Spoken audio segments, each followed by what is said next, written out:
Allah dari Kuningan. Assalamualaikum warahmatullahi wabarakatuh, Buya. Assalamualaikum warahmatullahi wabarakatuh. Saya hamba Allah dari Kuningan mau bertanya, Buya. Jika tangan saya terkena najis anjing, terus megang baju, megang kasur, HP, dan megang tangan adik saya dan lain-lain dalam keadaan basah, Buya, itu mending ngikut mazhab Maliki ya, Buya, yang berpendapat bahwa anjing itu tidak najis supaya tidak was-was.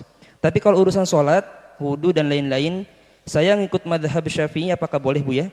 Mohon jawabannya, Buya. Baik, jika yang bertanya ini adalah orang pertama kali bertanya tentang was-was, akan kami jawab. Tapi jika yang bertanya ini adalah orang yang sebelumnya pernah bertanya tentang was-was, ini adalah berkembangnya penyakit was-was. Orang penyakit was-was itu kalau ditanya itu sudah jelas, masih bulat. Tanya lagi dengan cara berbeda, tapi jawabnya sama. Bulat. Sudah bilang nggak apa-apa. Karena kamu kena was-was, sudahlah, jangan pakai mazhab Syafi'i, mazhab Malik, selesai. Nanti tanya dengan bentuk yang berbeda lagi. Karena penyakit was-was itu adalah, subhanallah, dari setan yang menggoda orang sehingga tidak bisa khusyuk dalam sholat. Cuman jika yang bertanya ini adalah orang pertama kali, dia memang bukan kena was-was. Kalau was-was penyakit.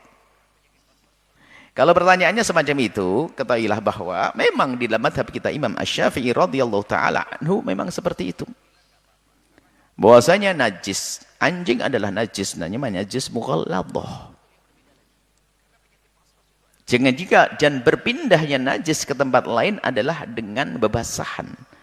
Baik di dua-duanya, yang menyentuh dan disentuh basah atau salah satunya basah, maka ini najis akan berpindah.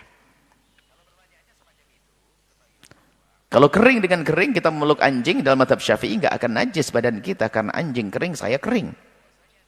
Tapi kalau saya basah atau anjing basah, salah satunya basah, berpindah najis ke tempat yang satunya lagi. Seperti itu. Ini dalam mazhab saya sudah jelas, dan dia sudah tahu sebetulnya. Nah, kalau memang ada orang kena was-was, bingung dan sebagainya, sudahlah, pangkas saja dengan mazhab Imam Malik rahimahullah ta'ala.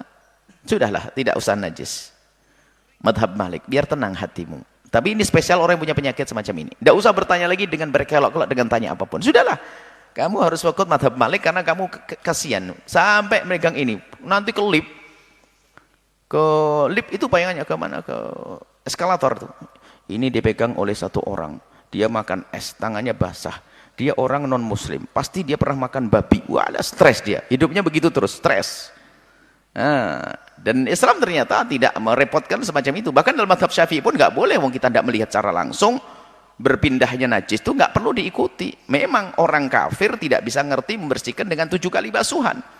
Kalau bersalaman kita dengan dia, tangan basah, dia basah, nggak akan berpindah. Kenapa? Sudahlah, kita tidak boleh berpikir jauh ke sana. Makanya kalau orang kena was-was ini musibah betul, sudahlah. Was-was itu lihat uniknya. Orang was-was bertanya tentang masalah, jawabannya ini. Nanti bertanya lagi modelnya sama, ngarah ke ini juga. Bertanya bermacam-macam model. Maka jangan dituruti was-wasmu. Kalau ada orang kena was-was, pangkas. Tidak. Sudahlah, Anda ikut mazhab Malik, selesai. Mazhab Malik, najis anjing dan najis, selesai, biar Anda nyaman. Kemudian dia bertanya, kalau masalah urusan najis Malikiyah yang lainnya, oh boleh, buat ente boleh kalau itu was-was, sudah aman. Kalau kena was-was. Sementara dalam mazhab kita Imam Syafi'i, selagi kita yakin melihat, kita tidak perlu mengatakan itu terkena najis. Tidak yakin basah dengan basah. Tidak yakin. Kalau yakin, ya baru berpindah najis. Yakin itu apa? Melihat dengan matanya sendiri. Kalau tangannya basah, berpegang kepada anjing, itu baru. Ya kalau tidak yakin, kayaknya nggak perlu diikuti semuanya. Itu saja. Semoga Allah menjauhkan dari was-was. Yang kena was-was, ayo sadar. Capek dirimu kalau was-was. Nggak bisa khusyuk dalam ibadah. Setan berhasil menggoda orang was-was. Yang paling pertama dirasakan apa? Dia nggak bisa benar dalam sholat. Pasti. Dia sholat dalam ibadah, ingat anjing, ingat segala macam. Gimana bisa khusyuk ingat firman-firman? Merenungi firman-firman Allah. Wallahu a'lam bishawab.